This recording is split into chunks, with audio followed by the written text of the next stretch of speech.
본 방송에서 제공하는 투자 정보는 투자 판단에 대한 조언입니다.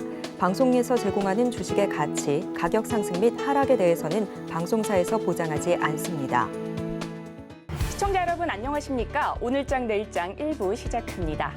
간밤 미국에서는 주요 기업들의 실적에 주목하면서 3대 지수 모두 상승 마감했습니다. 특히나 실적이 발표된 이후 시간의 거래에서 크게 오르는 모습이었는데요. 그렇다면 대형 기술주들의 성적표 메타부터 확인해 보겠습니다. 지난해 4분기 매출은 401억 달러, 주당 순이익은 5.33달러를 기록했는데요. 이는 월가의 예상치를 모두 훌쩍 뛰어넘는 수치였습니다. 게다가 창사 이래 처음으로 배당금을 지급함과 동시에 자사주를 매입한다고 밝히면서 투자자들은 환호했는데요. 주가를 살펴보면요. 본장에서는 1.19% 올랐는데 시간의 거래에서는 무려 15% 넘게 급등하는 모습 보여줬습니다. 이어서 아마존도 살펴보도록 하겠습니다. 아마존 4분기 매출이 전년 동기 대비해서 14% 올랐습니다. 주당 순이익도 예상치를 상회한 1달러를 기록한 가운데 광고 매출이 예상을 상회하면서 호실적을 기록했습니다. 이는 주가에도 충분히 반영이 됐는데요. 본장에서는 2% 넘는 오름세 보여줬고요. 시간의 거래에서는 무려 7% 넘는 급등세 보여줬습니다. 마지막으로는 애플도 살펴보도록 하겠습니다. 애플 5분기 만에 매출 감소에서 벗어났습니다. 하지만 가장 중요한 중국 시장에서 매출이 13%나 빠지면서 주가도 크게 빠졌는데요. 본장에서 1% 넘게 올랐던 주가는 시간의 거래에서 3% 가까이 흘러내리는 모습이었습니다. 한편 국내에서는 네이버가 실적을 발표했습니다. 영업이익과 매출액 모두 역대 최대를 기록했는데요. 작년 4분기 영업이익은 4,055억 원으로 예상치를 상회했고요. 특히나 커머스 쪽이 강했습니다. 전년 동기 대비해서 35% 넘게 상승하는 모습 보여줬습니다. 이렇게 국내외 기업들이 호실적을 발표하면서 오늘 국내 코스피와 코스닥 모두 강하게 올라주고 있는데요. 코스피 지수 흐름 먼저 살펴보도록 하겠습니다. 오늘 코스피 2% 넘게 올라주면서 지수는 2,600선도 돌파한 모습입니다. 상승하는 종목의 수가 700개 넘게 포착이 되는 가운데 시가총액 상위 종목 20위까지 모두 일제히 빨간불 켜내고 있습니다. 오늘 코스피 안에서는요, 외국인과 기관이 동반 매수세 보여주면서 지수 상승을 견인하고 있습니다. 다만 개인만이 1조 7천억 원 넘게 팔아내면서 매도 우위 보여주고 있습니다. 오늘 코스닥도 상승 흐름에 동조하고 있습니다. 4거래일 연속 하락 마감했던 코스닥, 오늘은 크게 올라주고 있는데요. 현재 1.75% 넘게 올라주면서 812선 위에서 움직이고 있습니다. 오늘 코스닥 상승하는 종목의 수가 1,200개가 넘어가면서 투자자들의 상승 체감 정도는 더 클 것으로 보여지는데요. 오늘 코스닥 안에서는 역시나 외국인과 기관이 동반 매수세 보여주고 있습니다. 기관 무려 9거래일 만에 돌아왔죠. 오늘 500억 원 넘게 담아내는 가운데 개인 5거래일 만에 돌아서면서 현재 1,000억 원 가까이 덜어내고 있습니다. 한편 오늘 국내 시장에서 가장 강한 섹터는 광고와 인터넷 대표주입니다. 광고 관련주부터 살펴보도록 하겠습니다. 메타와 네이버 등이 어닝 서프라이즈를 기록하면서 관련주들의 주가가 급등세 보이고 있습니다. 메타와 네이버를 주요 고객사로 두고 있는 관련주 오름세 보이고 있는데요. 플레이디는 현재 상한가 진입한 뒤에 풀리지 않고 있고요. 이어서는 모비데이즈도 강합니다. 12% 가까이 빨간불 켜낸 가운데 EM넷도 10%대 두 자릿수대 상승세 가져갑니다. 한편 이어서 인터넷 대표주도 살펴보도록 하겠습니다. 오늘 호실적을 기록한 네이버, 현재 7% 넘는 오름세 보여주고 있고요. 이어서 카카오도 6%대 빨간불 켜내면서 55,900원에 거래되고 있습니다. 이상 오늘장 시황 살펴봤습니다. 남은 오후장도 저희와 함께 하시면서 현명한 투자 전략 세워가시기 바라겠습니다. 이상 시황센터 최유정이었습니다.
시청자 여러분 안녕하세요. 오늘을 돌아보고 내일을 준비하는 오늘장 내일장 1부 진행의 백설혜입니다.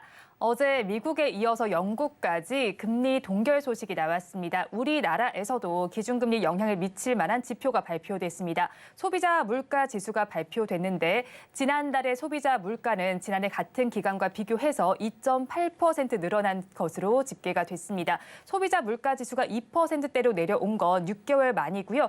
이런 상황 속에서 우리 양대 시장 오랜만에 모두가 빨간불을 켜고 있습니다. 코스피 시장의 상승 탄력이 조금 더 크게 나타나고 있는 상황이고요. 양대 시장에서는 외국인과 기관이 쌍끌이 매수에 나서주고 있습니다.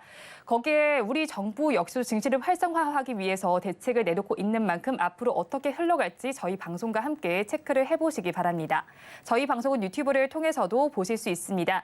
유튜브 검색창에 서울경제TV라고 검색하시면 저희 방송과 함께 하실 수 있고요.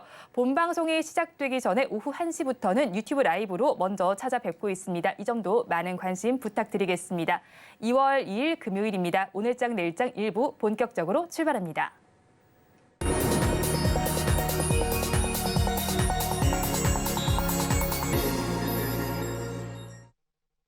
쏟아지는 경제 뉴스 중에서 어떤 뉴스가 수익으로 연결될지 알아보는 시간입니다. 블루드림 리서치의 이주현 대표, 헤르메스 스탁 하창환 본부장 두 분 나와 있습니다. 어서 오세요. 안녕하십니까. 네, 먼저 시장에서 나와 있는 굿뉴스부터 알아보겠습니다. 본부장님께서는 오늘 시장에서 어떤 뉴스를 굿뉴스로 보셨나요? 네, 저는 사실 이제 전거래일에 나왔던 뉴스인데 수출 데이터가 굉장히 잘 나왔다라는 네. 부분에서의 조금 긍정 뉴스로 잡았습니다. 오늘 뭐 사실 반도체가 강하다라기보다는 뭐 자동차를 필두로 뭐 굉장히 많은 기업들이 지금 급등이 나오고 있는데요. 일단 사실 그 서막이 뭐 오늘 바로 이렇게 막 급등한 건 아니고 최근 몇 거래일 동안 이렇게 시동을 건다라고 좀 신호들을 많이 보냈습니다. 그게 이제 전거래일에 FOMC에서 미국장이 좀 많이 흔들렸음에도 불구하고 우리나라장이 이런 수출 데이터를 기반으로 이제 삼성전자가 일단 좀 강했고요. 그리고 전거래일에도 현대랑 기아가 굉장히 힘을 내주면서 시장이 좀 상승을 견인을 했죠. 그러니까 우리나라 시장이 반도체와 2차 전지에 상당히 많이 좀 치중이 되어 있었던 상황인데 이런 수출 데이터를 바탕으로 다른 이제 대형주 쪽으로 수급이 좀 옮겨 나가는 그런 흐름들이 나타나고 있고요. 지금 같은 경우는 뭐 굉장히 또 이게 또 다양한 분야로 좀 이렇게 뻗어 나가고 있는 상황입니다. 그리고 오늘 시장의 수급도 굉장히 좀 좋기 때문에 지금 외국인 같은 경우가 1조를 넘어서는 금액이 이제 매수가 들어와 있는 상황이고 뭐 선물 매수도 엄청나게 들어오고 있는 상황이고요. 무엇보다 프로그램 이제 차익 순매수와 비차익 순매수가 모두 다 좀 급등이 나오고 있습니다. 그만큼 차익 순매수가 또 늘어나고 있다는 거는 선물과 연동돼서도 좋은 흐름들이 나타나고 있기 때문에 현재 시점에서는 선물과 현물 모두 다 좀 좋은 흐름들이 나타나고 있고요. 시장에 이런 선물의 흐름과 관계없는 단기 수급이 굉장히 좀 강하게 들어왔기 때문에 이렇게 나올 수 있는 것 자체가 우리나라의 어쨌든 간에 실적 자체가 전반적으로 좋아지는 게 수출 데이터로 확인이 됐기 때문에 그러한 좀 긍정적인 시각들이 좀 넘어온 것이 아닌가라고 본다라고 한다면 이 뉴스 자체를 상당히 좀 긍정적인 뉴스로 해석을 해볼 수 있다라고 정리를 드리겠습니다. 네, 어제 나와 있었던 뉴스였는데 우리나라의 수출이 증가한 소식을 들고 오셨습니다. 그렇다면 대표님께서는 어떤 뉴스를 굿뉴스로 바라보셨나요? 네, 저는 이제 아무래도 지금 증시의 어떤 그 중심에 있는 네. 이슈가 될 수 있겠죠. 한국 정부, 그러니까 우리나라 정부에서 기업 밸류업 프로젝트를 이제 하겠다라는 얘기가 나오면서 지금 기존의 시장에서 좀 많이 소외되어 있었던 저 PBR 관련 종목들의 강세 흐름들이 이어지고 있고요. 그 중심에는 이제 금융업, 그리고 지금 지주사들, 뭐 사실 세부적으로 따져보면 이게 이제 해당 사항은 없다라고 생각할 수는 있겠지만 어찌됐든 수치적으로 이렇게 좀 저 PBR로 분류되어 있는 기업들의 부각이 좀 되면서 시장의 중심으로 대부분의 이제 저 PBR 종목들이 좀 강한 흐름을 보여주고 있고 거기에 더해서 실적까지 이제 받쳐주는 자동차 섹터는 지금 굉장한 불을 뿜고 있다 이렇게 봐야 될 것 같고요. 그래서 이 정부 기업의 밸류 프로젝트 이게 지금 가장 굿뉴스가 아닐까라는 생각이 들었습니다. 일단 요 관련해서 2월 5일 날 정부에서 이제 발표가 예정되어 있는 만큼 그때까지 일단 일정주로서 시세는 조금 더 나올 가능성이 높다라고 생각을 하고요. 이후에 그 이제 발표의 어떤 세부적인 내용들이 나오겠죠. 그리고 나서 이게 세론이 될지 아니면 추가적인 상승 흐름을 이어서 시장이 하나의 트렌드로 자리를 잡을지 이 부분을 우리가 좀 잘 지켜봐야 될 것 같고요. 그동안의 어떤 그 수출 중심 국가로 우리가 이제 자리를 잡고 있는데 여기에서 전통적인 산업들, 뭐 반도체라든지 그리고 이제 자동차라든지 조선이라든지 이런 제조업 중심의 어떤 그 밸류단을 생각해 보면 한국 증시 저평가되어 있다는 얘기 많이 들으셨을 겁니다. 그게 이제 저평가되어 있는 이유는 다 있다라는 얘기를 하지만 결국은 대한민국을 대표하는 어떤 산업단의 섹터 전체가 이런 밸류를 제대로 평가받지 못했다라는 그런 부분들이 증시의 저평가 이야기를 만들어낸 게 아닐까라는 생각이 들고요. 이게 지금 뭐 논란은 많습니다만은 실효성이 있다 없다 이런 얘기들은 많습니다만은 그런 것들 생각하고 있으면 주식에서 수익 내기 어렵겠죠. 어찌됐든 지금 시장의 돈은 이쪽으로 흘러가고 있고 그런 흐름에 좀 빠르게 편성을 해서 수익을 내는 방향으로 이렇게 좀 생각을 해보시는 게 좋지 않겠나라는 관점에서 정부 기업 밸류업 프로젝트를 굿뉴스로 선정해봤습니다. 네, 정부가 기업 밸류업 프로젝트를 진행한다라는 소식을 굿뉴스로 가지고 오셨는데요. 그렇다면 배드뉴스는 어떤 걸로 바라보셨나요? 저는 이제 애플 시간외 급락이라는 뉴스가 이제 좀 눈에 들어왔는데요. 사실 이게 이제 시간외에서 애플이 좀 하락이 나왔고 네. 이런 부분들이 안 좋은 점이라고 할 수는 있겠지만 사실 요거는 일시적인 어떤 주가 하락 이렇게 저는 좀 생각을 하고 있고 어떻게 보면 애플을 매수할 수 있는 그런 기회로 또 작용이 되지 않겠나 이렇게 생각을 합니다. 중국에서 이제 그 공산당들에게 뭐 해외 스마트폰 사용하지 마라 약간 이런 얘기가 나왔었죠. 그리고 나서 화웨이가 신규 폰을 출시를 했습니다. 그래서 실질적으로 애플이 이제 점유율을 조금 화웨이에 뺏기면서 매출이 안 좋게 나온 부분이 있었는데 현재 그 중국에서 가장 인기 있는 스마트폰의 순위를 보면 애플이 5위 안에 대부분 다 4개가 들어가 있거든요. 그만큼 중국에서의 애플 사랑은 계속 이어지고 있다라는 부분을 봐야 되는 것 같고요. 여기서 이제 조금 문제될 수 있는 부분들이 뭐냐면 강달러로 인한 환차손이라고 좀 봐야 될 것 같습니다. 네. 결국은 이제 환율에 따라서 어떤 매출의 감소 부분들이 있었지 실질적으로 어떤 판매에 대한 부침이 있었던 거는 아니다라는 얘기가 되겠고요. 또 다른 부분은 전반적인 이제 실적 내에서의 서비스 부분, 그러니까 앱스토어로 발생되는 그런 부분에서 실적이 조금 떨어져 있는 부분인데, 요거는 이제 유럽이랑 이제 미국에서의 그 앱스토어에 대한 반독점법 네. 이슈가 하나가 있습니다. 요게 이제 앞으로 어떻게 흘러가냐에 따라서 실적이 추가적인 뭐 성장은 멈췄다라고 이렇게 또 볼 수도 있는 부분이거든요. 그래서 그걸 이제 내일 오늘 밤이죠. 오늘 밤에 이제 시장이 열렸을 때 네. 과연 시장에서 어떤 식으로 애플을 평가하는가 네. 여기에 좀 달렸다는 생각이 들고요. 추세적인 하락으로 이어질 가능성은 저는 좀 적다고 생각을 합니다. 네. 그래서 결국은 이제 환율에 대한 일시적인 부분들 이런 것 때문에 실적이 약간 부침이 있었다 이런 부분으로 본다라면 결국 갭 하락한 부분은 저가 매수 기회로 활용이 될 것 같고 그렇다면 상승하는 흐름으로 이렇게 마무리되지 않겠나 이렇게 생각하는데 뭐 그건 제 예상이니까 네. 우린 뚜껑을 열어봐야 되겠죠. 네. 그래서 일단은 악재긴 하다. 네. 그래서 요 뉴스를 한번 선정을 해봤습니다. 네, 애플이 시간 외에서 급락하는 소식을 배드뉴스로 가지고 오셨고요. 그렇다면 본부장님께서는 어떤 뉴스 배드뉴스로 보셨나요? 저는 이제 미국의 좀 작은 은행들의 지금 굉장히 위기가 네. 오고 있죠. 그 부분을 좀 조심해야 되지 않을까라고 보고 있는데 아시다시피 지금 두 거래일 동안 해서 거의 45%가 빠졌거든요.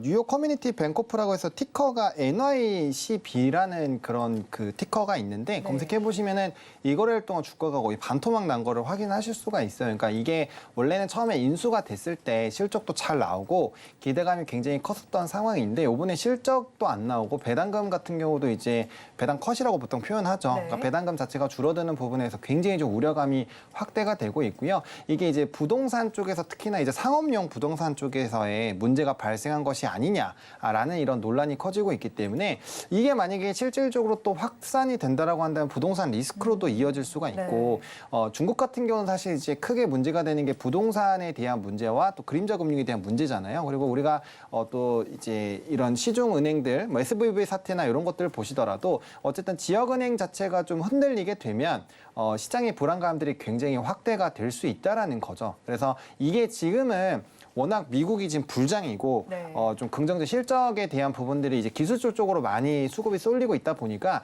약간 좀 외면하고 있는 상황인데 이렇게 좋게 흘러가는 부분에서 만약에 이런 리스크가 부각이 된다라고 한다면 우리가 SVB 사태일 때도 한번 잘 생각해 보시면 갑자기 이게 확 부각되면서 일주일 동안 시장이 엄청나게 한번 고통을 받았잖아요. 물론 빠르게 이 리먼 사태 이후부터는 금융 시스템이 굉장히 좋아졌기 때문에 빠르게 회복이 되겠지만 한번 이제 얻어 맞을 때 이게 크게 맞으면 회복할 때는 우리가 손익비라고 해서 10%가 빠지면 12%가 올라야 본전이기 때문에 기대 수익률 자체가 굉장히 높아진다라는 겁니다. 그래서 그런 부분을 생각해 보신다라면은 특히 고점에서 이게 또 차익 매물로도 작용이 될 수 있어서 이 뉴스가 보다 더 확산이 되면서 증시의 불안 요소로 더 확대가 되는지 여부는 꼭 체크를 해보실 필요가 있지 않나 정도로 좀 정리를 드리겠습니다.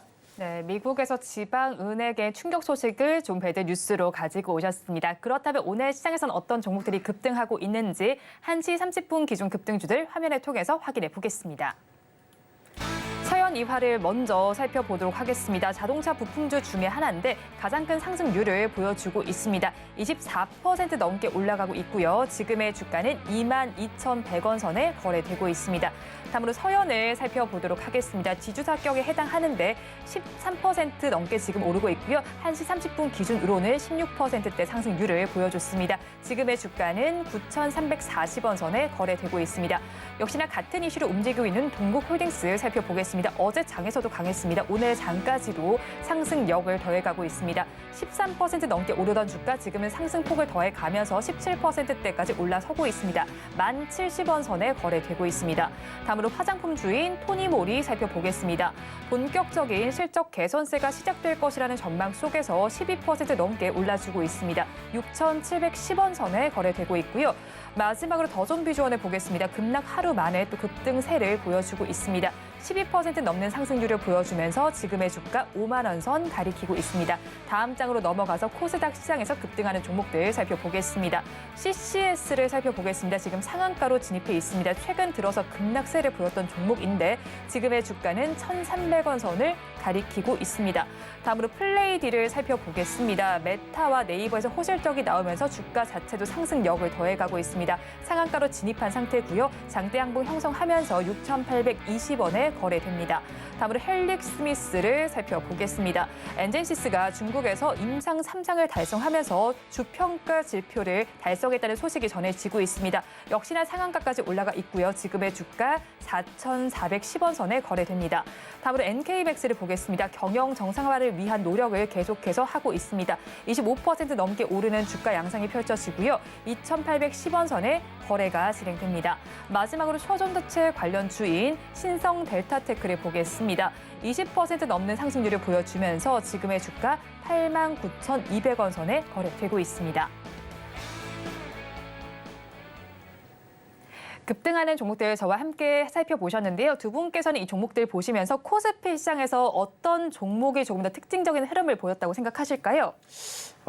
코스피 아무래도 뭐 자동차 부품 섹터를 빼놓을 수 없을 것 같습니다. 뭐 서현 이화 지금 그다음에 성우 하이텍, 화신 뭐 할 거 없이 지금 기존에 앞서 이제 2023년도 상반기에 좀 시세를 강하게 내줬던 어떤 자동차 부품 섹터 단의 흐름이 지금 굉장히 좋게 나오고 있고 그중에서 단연 서현 이화의 주가가 굉장히 강세를 보여주고 있거든요.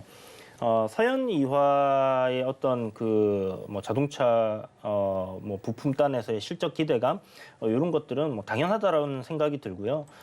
현대 기아 자동차가 지금 어떤 그 주주 친화적인 정책들 더해서 사상 최대 실적 그리고 향후 뭐 수출에 대한 그런 기대감까지 이제 더해지고 있는 상황이기 때문에 오늘 그 미국에서 발표됐던 1분기 GDP 성장률 전망치 그게 3.0에서 4.2인가 4.3으로 이렇게 대폭 상향됐거든요. 네. 어마어마한 그 성장률인데 이게 정말 글로벌 1위 선진국이 맞나 할 정도의 큰 폭의 성장률입니다. 그래서 그런 걸 봤을 때 우리나라에서 지금 대미 수출 계속 증가하는 상황이고 특히 현기차 같은 경우에 공장이 미국에 있죠. 그리고 거기에서 판매량 1위를 했다라는 그런 뉴스도 있었습니다. 그래서 자동차 부품 섹터 따는 당연히 이에 따른 낙수 효과를 받을 수 있다라고 본다라면 지금 주가 뭐 저 PBR 어떤 이슈로 일단 트리거가 돼서 움직임이 나오긴 했지만 제가 봤을 때는 실적 시즌을 앞두고 어떤 그 실적에 대한 기대감,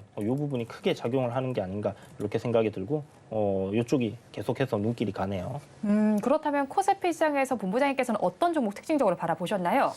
저도 근데 네. 같습니다. 같을 수밖에 없는 게 왜냐면은 일단 그 보여줬던 종목군들 사이에서는 좀 테마성이 짙은 종목도 있고 그다음에 이제 실적 베이스로 안 가는 종목군들도 있어요. 근데 지금 시장에서 핵심이 뭡니까? 결국엔 저 PBR이라는 얘기는 결국에는 기업의 가치가 그만큼 낮다라는 거예요. 가지고 있는 것과 비교했을 때 그리고 PR이 또 대부분 그런 종목군들이 또 낮기 때문에 그래서 그런 관점에서 본다라고 한다면 뭐 단연 자동차 저도 좀 관심 있게 보고 있고 이따가 선물 드릴 쪽도 이쪽이거든요. 그러니까 그만큼 좋게 보고 있다라고 보여지고 있는 상황이고요. 지금 시점에서는 이런 특징주들을 보시고 고민을 하실 게 지금 이제 이 부분들이 또 다른 실적주에 좀 뻗어 나갈 거냐를 좀 같이 보셔야 되는데 지금 뭐 건설기계 쪽도 마찬가지고요. 오늘 실적주로 나왔었던 뭐 네이버 같은 경우도 마찬가지고요.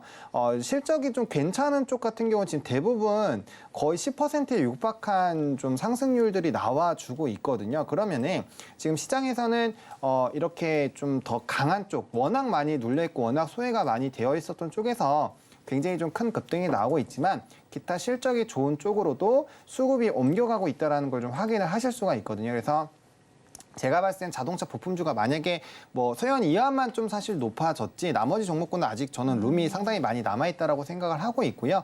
그런 관점에서 봤을 때 뭐 자동차 기타 부품주를 쫓아가시는 것도 나쁘지 않다라고 보고 있고 그게 아니면은 뭐 건설기계 쪽도 오늘 뭐 현대인프라코어 같은 경우는 HD 현대인프라코어 같은 경우도 7%대 이상 올라가고 있는데 여기도 실적도 좋은데 피크아웃 우려가 있으면서 좀 많이 눌려 있었던 쪽이거든요. 그러니까 이런 쪽도 지금 사실 기술적 반등 상당히 좀 괜찮은 상황이고요. 개인적으로 이런 좀 네이버나 이런 카카오 같은 플랫폼 종목군들을 뭐 정부의 규제가 아직 끝나지 않았고 이제 분할 상장이라는 이슈가 있긴 하지만 그럼에도 불구하고 네이버 같은 경우 계속적으로 이제 실적에 대한 최대 실적을 찍어주면서 뭔가 턴이 나타나고 있거든요. 이럴 때는 당연히 좀 시장에서 많이 눌려 있는 종목군들에 대해서 긍정적인 평가가 나올 수밖에 없고 지금이면 싸지라는 얘기가 나올 수 있다라는 거죠. 그래서 그런 종목군들로 조금 수급이 돌 확률이 상당히 높기 때문에 지금 시점에서 이제 그 위로 움직이는 수급이 단연 쏠린 쪽을 기반으로 그런 투자 전략을 세우시는 것도 하나의 방법이지 않을까 정도로 정리드리겠습니다. 네, 저 PBR 관련주 내에서 자동차 부품주까지 관심이 확대가 되고 있습니다. 그렇다면 코스닥 시장에서는 어떤 종목 좀 바라보셨을까요? 코스닥, 코스피 따로 이렇게 제가 막 분간을 해서 이렇게 보는 건 아닌데 일단 지금 현재 뭐 시장에서 좀 강하게 움직임이 나오고 있는 종목 CCS라는 이제 상가를 들어간 종목이죠. CCS는 지금 좀 전에 이제 그 특징주 뭐 얘기하실 때도 나왔는데 초전도체 관련된 어떤 그 연구원 분입니다. 그 분을 이제 사회이사인가 사내이사로 이렇게 임명을 하면서 이제 초전도체 관련주로 엮이게 되었는데요.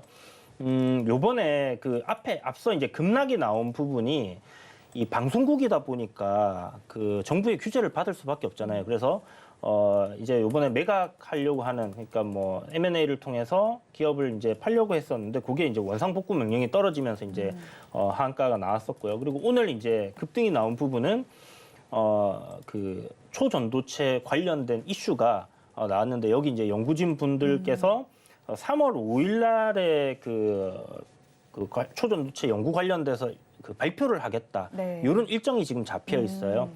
그게 나오면서 지금 움직임이 나오고 있고 그 분들의 아직 이제 검증된 건 아니니까 주장이라고 얘기하겠습니다. 주장은 초전도체다라고 얘기를 하고 있거든요. 그렇기 때문에 우리가 이제 뭐 각 학술지에서 이제 이게 초전도성을 보이지 않는다. 각 뭐 대학에서 이렇게 이제 레플리케이트를 하려고 했지만 실패하고 이랬던 부분들이 혹시나 이게 사실이지 않을까라는 그런 기대감에 지금 뭐 신성 델타테크도 마찬가지고요. CCS도 마찬가지고 파워로직스도 마찬가지고 이제 기존의 어떤 그 초전도체로 움직였던 종목들을 따내서의 강한 상승 흐름이 나오고 있다는 겁니다. 그래서 여기서 이제 주목해서 봐야 되는 부분은 뭐냐면 3월 4일인가 5일 그 일정이 기사에 네. 보면 적혀 있는데 그날 세론이 될 것인가 아니면 실질적으로 초전도성을 확인을 하고 대한민국이 초전도체의 나라로 부상을 할 수 있는 그런 계기가 될 네. 것인가 하는 중요한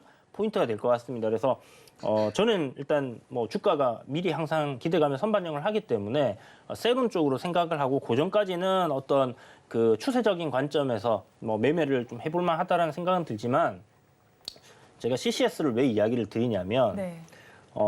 추세가 무너졌어요. 그죠? 그래서 초전도체고 오늘 그 관련 이슈로 상한가를 가긴 했지만 가급적이면 이런 종목보다는 오히려 차라리 네.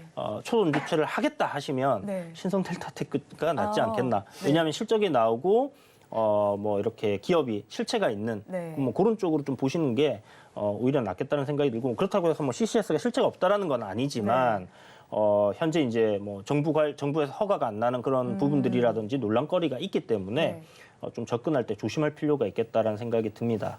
네, 같이 급등하는 종목이라도 좀 차별적으로 봐야 된다라는 의견을 제시를 해주셨고요. 앞서서 또 네이버에 관련된 이야기도 나왔었는데 사실 미국에서 좀 불어온 테크수의 훈풍이라고 볼까요? 네이버와 카카오가 동반해서 상승을 하고 있습니다. 지금의 주가 어떻게 나타나고 있는지 궁금하고요. 두 종목의 매력도는 어떻게 평가하시나요? 저는 뭐 항상 이 질문이 나오면은 좀 네이버를 선택을 하는 편입니다. 뭐 카카오 같은 경우는 아직까지도 분할 상장이 이슈가 끝나지 않았기 때문에 그 부분이 만약에 좀 탄력적으로 움직이더라도 이게 과연 어느 정도의 연속성을 가질 수 있겠느냐. 그리고 뭐 전 김범수 의장부터 시작해서 지금 여러 가지 네. 또 오너 리스크들이 아직도 좀 산적해 있는 상황이거든요. 근데 뭐 거기에 그런 상황들이 있기 때문에 아무래도 주가가 상승을 할 때 일부 조금 부담스러운 부분들이 있다라는 거죠. 거기에 비해서 네이버 같은 경우는 뭐 그런 부담감들이 조금 더 덜다라는 점, 그리고 실적적으로 보더라도 연속적으로 지금 최대 실적을 기록을 해주고 있는 상황이란 네. 말이죠. 그러면은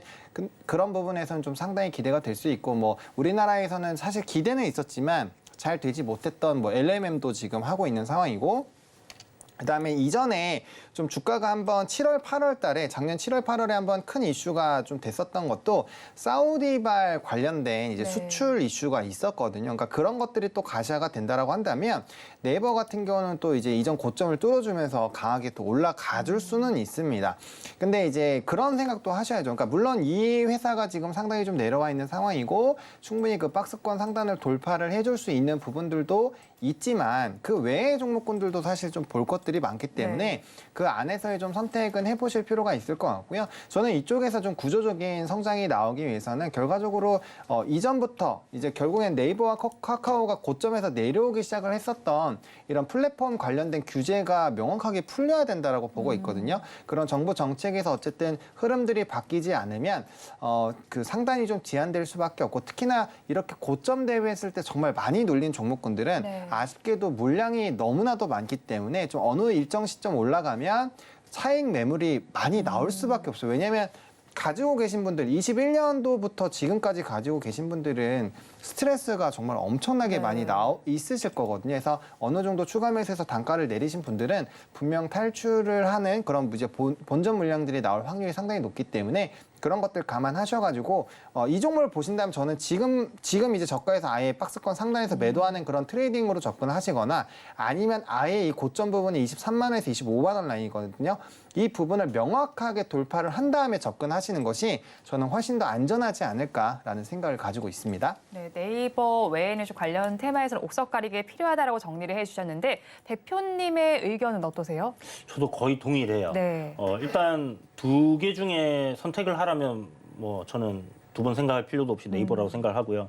카카오는 카카오톡이라는 이 플랫폼이 굉장히 매력적인 부분은 분명히 맞는데 네. 그 한계가 명확하게 잡혀 있습니다. 해외보다는 이제 국내, 그리고 인구 지금 감소 중이잖아요. 결혼하셨나요? 아직 안 하셨죠? 네. 아, 네, 죄송합니다. 네. 죄송하실 건 없습니다. 네, 뭐 아이를 좀 많이 낳아야 되는데 그렇지 않다 보니까 지금 주변에 보면 40대 분들인데 결혼 안 하신 분도 굉장히 많아요. 그래서 뭐 그런 거 생각하면 뭐 쓰는 사람은 갈수록 줄어들 거다라는 네. 관점으로 접근을 하면 결국 내수 시장만으로 버틸 수 있는 거는 한계가 있다라고 봐야 될 것 같고요. 그런 관점에서 이제 카카오는 네이버의 뭐 라인이라든지 이런 거 비교해서는 좀 처진다 이렇게 생각을 하고 있습니다.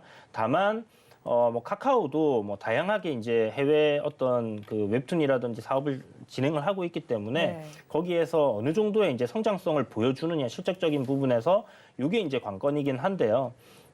아까 얘기하신 것처럼 네. 쪼개기. 거기에 좀 물적 분할해서 이제 재상장시키고 하는 그런 이슈가 있다 보니까 그게 없는 네이버가 오히려 더 좋겠다라는 생각을 가지고 있고요. 굉장히 긴 관점으로 본다라면 결국 이제 그 금리가 굉장히 쌌던 시점에 어떤 그 기술주들 이런 네이버나 카카오들의 주가가 굉장히 강했었고 시장이 이제 좋았던 시점이었죠. 지금 그러면 시장은 어떤 상황이냐 하면 네. 지금 금리 인하 시점이 다가오고 있고 다시 한번 대세 상승기로 이렇게 시장이 접어들 수 있는 구간입니다. 그렇다면 저는 좀 시간 투자를 한다라고 했을 때는 뭐 네이버도 결국은 이 하락폭의 상당 부분을 좀 회복할 가능성 상당히 높다라고 생각이 들고요. 2025년도 컨센서스는 한 2조가 넘는 네. 영업이익을 예상하고 있거든요. 그렇다면 퍼 한 20배 정도 준다라고 했을 때 뭐 한 30만 원 정도까지는 네. 상승 흐름이 나오지 않겠나 이렇게 좀 예상을 해볼 수 있을 것 같습니다. 그렇지만 아까 얘기하신 것처럼 네.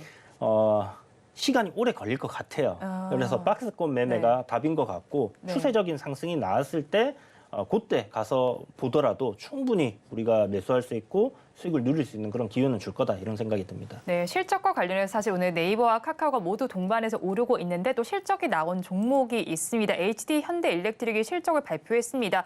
영업이익이 137%나 급등한 소식이 들어와 있어요. 독립 후에는 최고 실적을 기록한 걸로 보이는데 앞으로 이제 전력기계에 대한 이야기는 좀 긍정적인 얘기를 제가 많이 들었던 기억이 납니다. 두 분의 의견은 좀 어떠신지 궁금한데 어떠세요? 지금 네. 뭐 미국발 수혜를 굉장히 크게 입고 있죠. 미국에서의 어떤 전력 설비 교체 주기에 맞춰가지고 지금 실적이 잘 나오고 있고 실질적으로 이제 잡혀 있는 컨센서스라든지 수주 전량 이런 것들을 봤을 때 지금 현재 가격 많이 저평가되어 있는 그런 부분은 분명히 맞아요. 그래서 상승 추세가 유지가 된다라고 했을 때 저는 뭐 지속적으로 꾸준하게 올라가는 그림이 될 것 같고 특히 이 전력 설비 관련해서 보면 HD 현대일렉트릭 그다음에 뭐 효성중공업 네. 그다음에 그다음에 뭐 일진전기 뭐 이런 것들 있거든요. 근데 그 중에서 대장이 단연 HD 현대일렉트릭입니다. 그러면 이쪽 위주로 저는 네. 뭐 조정 시 되돌리는 흐름이 나올 때마다 공략을 해서 수익을 낼 수 있는 종목이지 않을까 그렇게 생각하고 있습니다. 네, 긍정적인 리뷰를 해주셨는데 본부장님께서도 건설기계 쪽 앞으로 업황 어떻게 좀 예상하실까요? 저는 건설기계인가요? 네. 네, 변압기 하도 많이 얘기해서 저한테 건설기계 여러 종목 먼저 말씀해 주셔도 됩니다. 네. 네, 일단은 건설기계도 긍정적으로 보고 있습니다. 좀 이렇게 이 차트를 좀 보여주시면요. 앞서 말씀드렸던 것처럼 지금 바닥권에서 이제야 막 턴을 하고 있는 초반 부분이거든요. 네. 근데 이런 회사들의 실적이 나쁘냐? 전혀 그렇지 않아요. 그러니까 건설기계에서 우리가 조금 오해를 하고 있는 거는 과거에는 사실 중국에 영향을 많이 미쳤습니다. 그러니까 전체 매출 비중의 거의 30% 이상이 중국 쪽에서 나타났고요. 그게 항상 상반기에 많이 매출이 나오다 보니까 계절성이 굉장히 강했었던 섹터예요. 근데 이제 이게 북미 쪽으로 넘어가면서 중국발 매출 비중이 다 한 자릿수로 다 내려놨거든요. 그러다 네. 보니까 이제는 뭐 상반기가 성수기가 아니라 거의 고루고루 4분기 내내 실적이 좀 잘 나오는 그러한 국면으로 좀 넘어가고 있는 상황입니다. 근데 이제 이 회사들이 좀 많이 주가가 단기간에 눌렸던 거는 결과적으로 피크아웃에 대한 논란이 상당히 많이 있었거든요. 실적이 굉장히 잘 나오고 있었고, 그러니까 여기서 이제 피크아웃 논란이 나오는데 주가가 또 많이 올라오다 보니까 그러면 이제 이게 차익 실현을 해야 되는 거 아닌가라는 부분에서 좀 상당 부분 주가의 움직임이 좋지 못했습니다. 게다가 뭐 전쟁이 계속 나오다 보니까 약간 재건에 대한 기대감들도 일부 좀 없어졌 없어진 것들도 있었고요. 그러다 보니까 좀 탄력도들이 많이 눌렸는데 최근에 실적 발표한 걸 보시면 뭐 HD 현대건설기 같은 경우는 영업이익이 50%가 넘게 좋아졌거든요. 그러니까 그만큼 실적이 잘 나오고 있기 때문에 바닥권에서 다시 한번 좀 움직임이 나타날 확률이 굉장히 크고요. 국내뿐만 아니라 중국, 미국에서도 사실 인프라 투자에 대한 기대감이 상당히 높은 상황이고 중국에서는 이제 최근에 부양책을 굉장히 쏟아내고 있기 때문에 결과적으로 건설 경기를 살리기 위해서는 건설에 대한 이런 부양책들이 많이 나올 수 있고 결국 많이 짓고 해야 이제 부동산이 좋아지지 않겠습니까? 그런 부분에서는 충분히 좀 수혜를 받을 수 있고요. 또 히토류나 이런 광물 부분에서도 사실 건설 기계가 많이 쓰입니다. 그래서 그런 부분에서도 충분히 수혜를 받을 수 있다라는 점, 바닥권에서 이제 좀 턴을 하고 있다라는 점, 해당 종목군들도 PBR 1배가 안 되는 종목군이 네. 많다는 점을 봤을 때는 충분히 실적 베이스로 저평가 베이스로도 기술적인 반등 충분히 노려볼 만하고요. 항상 이렇게 초입 부분에 역별에서 정배열로 바뀌려고 하고 있는 이런 초입 부분에 접근하는 게 좋고 120선이 조금 떨어져 있더라도 나머지 60선까지 다 이제 수렴이 된 상황에서 거래량 동반해서 상승이 나오기 시작하면 결과적으로 이게 이평선이 정배열로 바뀌게 되거든요. 그런 초입 부분에 잡으시면은 한 번의 눌림이 있을지언정 대세 상승을 다 누릴 수 있기 때문에 충분히 긍정적으로 보셔도 괜찮겠다라고 보고 있고요. 다만 중요한 거는 전저점이 깨지면 안 됩니다. 그래서 네. 만약에 그 부분이 이탈을 했을 때는 반드시 잘라내셔야 된다는 점 강조드리겠습니다. 네, 전저점을 이탈하진 않는지 살펴보면서 한번 접근해 보자라고 말씀을 전해주셨고요. 본부장님께서 얘기를 해주시면서도 오늘 또 저PBR과 관련된 이야기가 또 나왔습니다. 이 이야기를 최근 시장에서는 빼놓을 수가 없는 것 같습니다. 그 안에서도 오늘은 또 ST와 관련된 쪽에서도 상승률을 좀 보여주고 있습니다. 증권사에서도 지금 STO에서 지금 사활을 걸고 있는 것 같아요. 370조의 시장인 만큼 이쪽에 대해서 관심이 높아지고 있는 것 같은데 그 안에서도 K옥션의 상승률이 좀 눈에 띄게 나타나고 있습니다. 저 PBR과 관련된 매력도 있고요. 이 시장에 대한 매력도 있는 것 같습니다. 최근에 시장에서 저 PBR 관련주에 관심이 많은 만큼 지금 실시간 채팅창에도 이야기가 좀 나와 있는데 네. 앞으로 이 종목군 어떻게 바라보면 좋을까요? STO 말씀이신 네, 거죠? STO예요. 네. 370조였나요? 제가 지난번에 들었을 때는 1,300조 뭐 이렇게 왔다 갔다 하는 것 같은데 네. 어쨌든 뭐 몇백 조짜리의 시장입니다. 네. 사실 저도 이제 이 조각 미술품 투자를 좀 해보려고 네. 들어가서 봤는데 실질적으로 이제 주식을 약간 청약하는 그런 형태더라고요. 그래서 내가 어떤 일부 매수를 한 그 미술품에 대해서 실시간으로 주식처럼 이렇게 코인처럼 사고 팔 수 있는 그런 환경은 아직은 아닌 것 같고 청약을 통해서 투자를 하고 그게 이제 어떤 일정 기간 3개월에서 뭐 1년 이렇게 기간이 지나서 20% 많게는 뭐 70% 이렇게 수익이 나는 그런 구조더라고요. 그래서 그런 부분들이 이제 증권사와의 협업을 통하게 되면 실질적으로 이제 우리가 어떤 뭐 미술품을 트레이딩을 할 수 있는 그런 상품으로 이제 진화가 되겠죠. 그런 상황이 된다고 했을 때 그 거래 수수료라든지 다양한 상품들이 이런 쪽으로 이제 출현이 될 수 있기 때문에 당연 앞으로 미래 금융 상품 쪽에서는 큰 먹거리로 생각할 수 있는 부분이고 요렇게 이제 좀 크게 370조, 뭐 1,300조, 1,600조 이렇게 생각하는 부분들이 네. 글로벌적으로 봤을 때는 충분히 가능성 있다라고 생각을 하고 있습니다. 그래서 이제 시작을 하는 단계에 있는 개화기에 놓여 있는 새로운 산업이기 때문에 네. 저는 여기에 대한 기대감은 충분히 뭐 좀 긍정적으로 우리가 바라봐야 되지 않나라는 생각을 가지고 있고요. 지금 오늘 뭐 관련 종목 중에서 아까 보니까 서울옥션하고 네. 그다음에 뭐 K옥션 네. 이런 것들 지금 굉장히 크게 움직이고 있고 그다음에 갤럭시와 머니트리 이런 게 이제 며칠 전에 시장이 조금 안 좋았음에도 불구하고 네. 이제 강하게 돌리는 흐름이 나왔거든요. 그래서 1차 상승 나온 이후에 저점에서 되돌리는 흐름이기 때문에 지금 뭐 K옥션의 주가 흐름 이런 거 조정 나올 때 우리 적극적으로 잘 지켜봐야 되는 그런 섹터고 종목 중에 하나가 아닐까 이렇게 생각을 해봅니다. 네, STO 시작이 개화 단계인 만큼 조정이 날 때 바라보자라고 전해주셨고요. 마침 또 우리 코스피 지수 2,600선을 돌파하는 흐름까지 기분 좋게 보여주고 있습니다. 그렇다면 본부장님께서는 이 STO 시장은 어느 정도 클 거라고 보시는지 궁금하고요. 관련주들 흐름 어떻게 파악하고 계실까요? 저는 굉장히 좀 좋을 거라 생각합니다. 왜냐하면은 우리가 이제 금토세나 이런 거랑 같이 연관해서 생각을 해볼 필요가 있는데 우리가 결과적으로 거래세가 빠지게 되면 증권사 입장에서 봤을 때는 좀 중요한 캐시카우가 없어지게 된다라고 보시는 네. 게 맞거든요. 그러면 그거를 이제 다른 걸로 갈아 끼워야 되잖아요. 저는 그게 STO 시장이 되지 않을까라는 기대감을 가지고 있습니다. 사실 이제 뭐 금에 대해서 관심이 있으신 분들은 잘 아시겠지만 금거래소에서 이제 약간 주식처럼 네. 이렇게 호가 단위로 거래를 할 수 있는 이런 앱들이 이미 나와 있거든요. 그래서 현물 같은 경우도 그렇게 거래를 하고 있기 때문에 뭐 조각 시장에서 그렇게 되는 것은 저는 어렵지 않다라고 보고 있고요. 아마 이제 말씀하신 거는 1호 청약일 때 호박이 이제 네. 호가가 이제 10만 원씩 해서 이제 청약을 넣는 그런 상황이었는데 사실 그 첫날에 그 모집 100%를 넘었어요. 한 130%까지 네. 올라갔었거든요. 그러니까 이게 시장에서 관심이 없는 건 아닌데 이제 문제가 그런 거죠. 거래소에서 입장이 좀 왔다 갔다 했어요. 미술품이나 원래는 이제 뭐 우리 소도 STO가 됐었거든요. 한우고기. 한우고기. 네. 그러니까 소를 키우는데 돈을 같이 투자해서 이거 소가 크잖아요. 그러면 이 친구를 이제 잡아서 팔았을 때 네. 예, 그거를 이제 수익분을 나눠 먹는 이런 관계였는데 나눠 받는 그런 부분이었는데 문제가 뭐냐면 이게 좀 불명확하다라는 거죠. 그래서 사실 뭐 한우라든지 기타 이제 미술품에서도 이게 원주인이 누군지 명확하게 가릴 수가 없다라는 부분이 일주일 단위로 이제 바뀌면서 시장이 좀 혼란스럽거든요. 그럼 미술품이 되는 거야 안 되는 거야? 이런 한우가 되는 거야 안 되는 거야? 이런 식으로 좀 혼란이 많이 됐었거든요. 그러다 보니까 시장에서 지금 나오는 상품들이 다 그런 쪽이었기 때문에 약간의 좀 차익이 강하게 나오지는 않았나라고 생각을 하고 있고요. 근데 제가 봤을 때 앞서서 이런 증권거래세가 만약에 좀 바뀌는 그런 부분으로 생각을 한다라고 한다면 충분히 시장에 대한 규모는 커질 수 있고 STO의 장점은 비트코인 쪽과 다르게 일단 어쨌든 현물이 있다라는 점이거든요. 그를 바탕으로 뭔가 굉장히 다양한 부분에서 사실 조각 투자를 진행을 할 수 있다라는 점 그리고 부동산도 여러분들 조각 투자 되고 있는 거 이미 알고 계시죠? 그쪽도 굉장히 증권사 포함해서 이미 시장이 굉장히 커지고 있는 상황이기 때문에 뭐 뮤직도 마찬가지죠. 뮤직하우 있는 것처럼 그런 것처럼 굉장히 다양한 부분으로 확장이 될 수 있다는 점에서는 저는 긍정적으로 보고 있는 상황입니다. 네, 본부장님 역시도 긍정적으로 바라보고 있다라고 말씀을 전해주셨고요. 이제는 오늘 장에서 어떤 섹터를 원픽으로 가져오셨는지 알아보실 시간입니다. 두 분 먼저 어떤 섹터 가지고 오셨는지 섹터명부터 공개를 해주실까요? 한 분씩 이야기해 주세요. 네, 저는 자동차 부품주 들고 왔습니다. 대표님은요? 저도 자동차 부품이에요.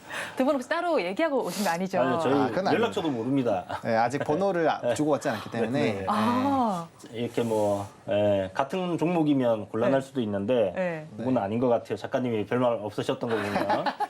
자, 그럼 섹터 이야기 좀 풀어주시겠어요? 네, 자동차 섹터 이제 뭐 앞에서도 여러 번 이야기를 드렸는데 단연 지금 뭐 삼성전자보다 실적적인 면에서는 현대기아 자동차의 실적이 지금 높은 상황이죠. 물론 뭐 미래는 바뀌겠지만 그게 뭐 얼마나 의미가 있냐 이렇게 생각하실 수 있는데 그만큼 이제 이 자동차 섹터가 이 대한민국의 수출의 한 축으로 뭐 기존에도 뭐 한 축이었습니다만은 굉장히 이제 크게 부상을 하고 있는 그런 상황이고요.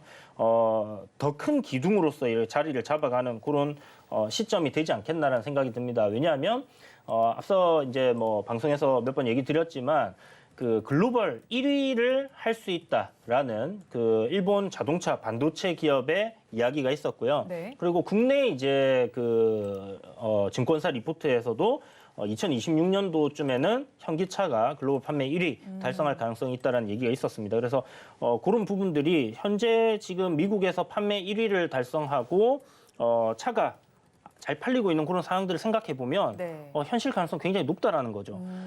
작년 여름쯤부터 해서 이제 조정을 받았던 그 자동차 섹터 그때 나왔던 얘기가 피크아웃 얘기가 나오면서 금리가 이렇게 높은데 누가 자동차를 사? 네. 이게 스토리였거든요. 그런데 고금리였음에도 불구하고 자동차가 잘 팔렸어요. 그러면 이제 남은 거는 금리가 더 올라갈 일이 남았냐면 떨어질 일만 남았습니다. 네. 그러면 실질적으로 금리가 내려가고 사람들의 구매력이 더 높아졌을 때 현기차의 실적은 더 좋아질 수 있다라는 관점으로 우리가 바라봐야 될 것 같고요. 그렇다면 섹터 전반적으로 그런 낙수 효과는 이어질 가능성이 높다라는 점에서 일단 자동차 부품 섹터들은 우리가 상반기에 좀 주목해야 되는 그런 섹터다라는 부분 그리고 네. 지금 현재 실적 시즌입니다. 네. 그래서 자동차 부품 섹터들 아직 실적 발표 안 나온 것들이 많기 때문에 그런 기대감이 충분히 작용할 수 있다라는 점에서 바라보면 좋을 것 같고 저 PBR 종목들이 상당히 많다라는 거. 그래서 복합적으로 지금 시장 트렌드에 딱 맞는 섹터고 종목이지 않나 이런 생각이 들어요. 네, 그렇다면 이제 또 최근 들어 실적 얘기도 해주셨는데 실적도 좋았던 만큼 현대차와 기아의 주가도 오늘 잘 가고 있습니다. 두 종목을 합쳐서 시총이 100조를 넘을 수 있나라는 얘기도 나오면서 SK하이닉스를 맹추격하고 있죠. 이런 흐름이 계속된다면 자동차 부품주 앞으로 계속 긍정적인 흐름이 이어질 수 있겠죠? 사실 실적으로 보면요. 네. 뭐 충분히 시가총액 뒤집을 수도 있다라고 봅니다. 네, 실적으로 진짜 제대로 평가를 받는다고 한다면요. 근데 이제 글로벌 레거시 업체들이 일단은 네. 조금 지지부진했는데 그 트리거가 이제 GM이 또 끌어낸 것 같아요. 실적이 좀 잘 나오면서. 그래서 그런 재평가가 만약에 나온다고 한다면 뭐 충분히 좀 긍정적일 것 같고요. 뭐 앞에서 잘 말씀해 주신 것처럼 이제 부품주들도 PBR이나 PER 자체가 굉장히 낮은 업체들이 많이 있어요. 그러니까 그만큼 실적은 좋은데 워낙 피크아웃 얘기가 많이 나오니까 결국엔 수량이 줄어들면 부품주가 바로 타격을 받을 수밖에 없거든요. 그래서 그런 부분에서 실적이 좋은데 피크아웃이라니까 조심해야겠다라는 이런 물량들이 많았다라고 보시면 됩니다. 근데 그게 이제 점점 풀리고 있죠. 왜냐하면 약간 양치기 소년 느낌이 나는 거예요. 계속 피크아웃이었는데 계속 뚫어주는 상황이 되다 보니까 진짜 피크아웃 맞나? 약간 이런 심리가 지금 굉장히 강한 상태에서 네. 이제 레거시 업체까지 잘 나오니까 그런 부분들이 굉장히 좀 긍정적으로 작용을 하고 있는 것이 아닌가라고 생각하고 있습니다. 네, 그렇다면 종목을 좀 이제 알아봐야겠습니다. 원픽 종목은 어떤 걸 가지고 오셨나요, 대표님? 제가 먼저 할까요? 네. 네, 저는 이제 대원 강업이라는 종목을 네. 선택을 했는데요. 사실 이제 자동차 부품 섹터 이야기가 나오면 제가 원픽으로 뽑던 종목이 성우 하이텍이었어요. 그리고 그거 조금 뭐 올랐다 뭐 이렇게 얘기 나오면 그럼 서현 이화사 이렇게 이제 항상 주변에 얘기를 했었는데 네. 둘 다 이미 어제 오늘 해서 시세 너무 많이 나와서 뭐 자동차 부품 섹터 단에 공략할 것도 굉장히 많습니다. 아까 말씀드렸던 포인트 싸다라는 관점으로 보면 네. 상당히 많기 때문에 그 중에서 이제 고르다 보니까 대원 강업까지 왔는데 일단 대원 강업 같은 경우는 전기차 관련주로도 이게 좀 엮이면서 시세를 한번 좀 강하게 냈던 그런 기업이고요. 현대 계열사라고 보시면 돼요. 구동모터 코어 사업 요거 진행하면서 이제 전기차 부품 쪽으로 이렇게 엮여 있는데 뭐 저 PBR 밸류 프로젝트 관련된 종목이다라고 할 만큼 뭐 다른 거 뭐 PBR 뭐 0.3도 있긴 하지만 일단 1 이하라는 거 0.74 정도 된다 이렇게 생각하시면 되고 실적 시즌 임박했기 때문에 네. 실적이 나올 텐데 지금 올해 전망 추정이 한 630억 정도 되거든요. 네. 4분기 실적 4분기에 사실 비용 처리 좀 많이 하기 때문에 그렇게 좋을 거라는 생각은 들지 않지만 연간으로 봤을 때는 여전히 지금 어떤 시가총액 대비해서 괜찮은 그 영업이익을 뽑아내고 있다라고 봐야 되는 부분이고요. 그런 부분에서 이 종목을 선정했다 보시면 될 것 같습니다. 대부분의 자동차 부품 섹터들의 차트 흐름 비슷하거든요. 그래서 앞에 보시면 이제 7월달 시세를 한번 줬다가 기간 조정 충분히 이제 받았다라는 생각이 들고요. 단기 박스권을 돌파하는 그런 위치에 놓여있기 네. 때문에 이 박스권을 뚫어내게 된다라면 시세는 충분히 뽑아줄 수 있지 않겠나라는 생각이 듭니다. 저점을 이탈하게 되면 지금까지 기간 조정을 하면서 만들어 놓은 바닥권이 훼손이 됩니다. 그러면 추세 하락으로 들어가기 때문에 네. 지금 현재 뭐 그런 상황은 올 것 같지는 않지만 그래도 손절가는 잡고 가야 되겠죠. 네. 5,000원 뭐 수익 내는 거 중요하지만 방어하는 게 제일 중요하니까 손절가 잘 메모해 두시고요. 목표가 7,000원 정도인데 6,990원 저 이런 거 좋아합니다. 마트 가도 이런 거 잘 많이 팔잖아요, 그죠? 혹시 홈쇼핑 나오신 거 네. 아니죠? 그래서 6,990원 목표가 잡으시고 보시면 될 것 같습니다. 네, 원픽 종목으로 대원 강업 짚어주셨고요. 매수하실 가격 5,800원, 목표 주가는 6,990원, 손절 라인 5,000원 잡아주셨습니다. 본부장님의 원픽 종목은 어떤 걸까요? 네, 저는 화신이고요. 일단은 뭐 샤시를 만드는 회사입니다. 그래서 차체를 만드는 회사이기 때문에 뭐 전기차로 나중에 전환이 되더라도 계속적인 좀 수요가 나타나지 않을까라고 보고 있고요. 올해부터 미국에서의 공장이 2개나 좀 가동이 됩니다. 그래서 거기에 따른 좀 수혜가 나타나지 않을까라고 보고 있고요. 그다음에 이제 전반적으로 현대차나 기아의 3종 이상의 이런 납품이 또 추가적으로 확대가 될 거고 이게 25년까지 이어질 거기 때문에 뭐 실적은 뭐 단연 좋아질 수 있지 않을까라고 보여주고 있는 상황입니다. 뭐 전반적인 내용은 좀 비슷하니까 네. 내용 이렇게 말씀을 드리겠고요. 가격 전략을 좀 말씀을 드리면 저는 12,500원부터 13,200원까지로 좀 분할 매수를 잡았습니다. 일부러 좀 고가 라인까지 이제 매수 라인을 좀 업을 해놨는데 뭐 사실 지금 가격에 접근하셔도 뭐 추세적으로 본다라고 한다면 충분히 올라가기 시작하는 그 말에 올라탄다는 느낌이기 때문에 뭐 괜찮다라고 보여주고 있고요. 지금 부분에서 만약에 다시 눌리더라도 충분히 모아가시는 데는 전혀 지장이 없는 가격대거든요. 그래서 상당히 편안하게 접근을 할 수 있다는 점.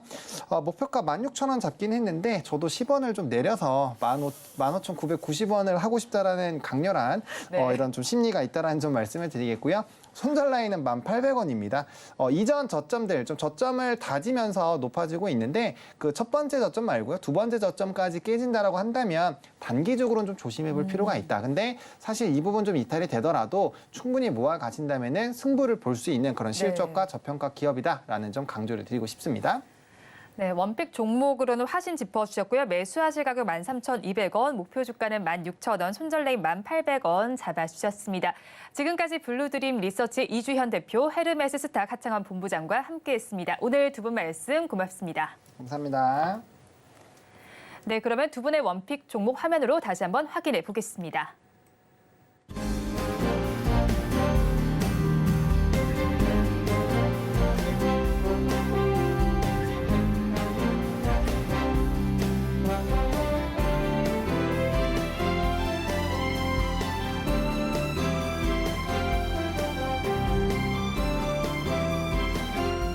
이어서 오늘장 내일장 1부의 핵심입니다. 우리 증시는 양대 시장 모두가 반등을 하고 있습니다. 이 점을 긍정적으로 바라보시면 되겠고요. 저 PBR과 관련된 종목들 육성을 하고 있습니다. 정부에서 육성을 하는 기대감 속에서 시장에 훈풍이 불 것으로 예상이 되고 있습니다. 마지막으로 두 분 모두가 자동차 부품주를 공략해 오셨는데 전방 기업 모두에서 호조세가 나타나고 있는 만큼 관심을 가져보시기 바랍니다. 본 방송에서 제공하는 정보는 투자 판단에 대한 조언일 뿐 해당 주식의 가치와 수익률을 보장하지는 않습니다. 아울러 서울경제TV와 서울경제신문은 당사의 브랜드입니다. 최근 당사를 사칭하는 피해 사례가 늘어나는 만큼 각별히 주의해 주시기 바랍니다. 오늘장 내일장 1부에서 준비한 순서는 여기까지입니다. 저희는 잠시 후 2부로 돌아오겠습니다.